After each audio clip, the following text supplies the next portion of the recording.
The case for carbon dioxide.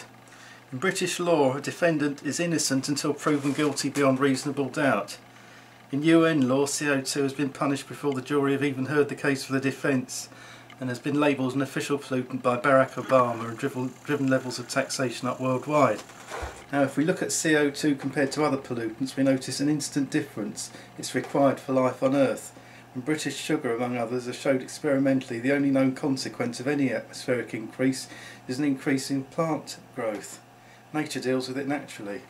Now, how much CO2 are they actually talking about? In 1961, Time Life quoted atmospheric CO2 as between 0.02 and 0.04%. What is it now, in 2009? 0.036%.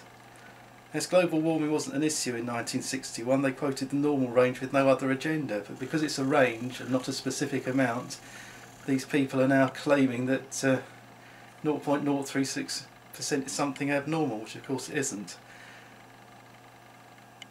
What huge amount does man contribute to the CO2 in the atmosphere? 3%. That much. 3% of 0.036%. That's all they're talking about.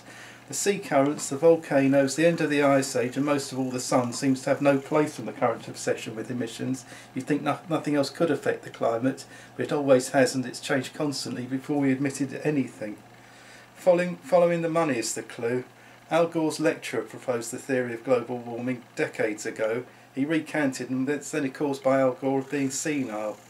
Al Gore took up the flame and single-handedly created an illusion enough of the world believed, despite having no peer review on his Nobel Prize submission, and with the British court subsequently counting at least 17 material errors in his film An Inconvenient Truth.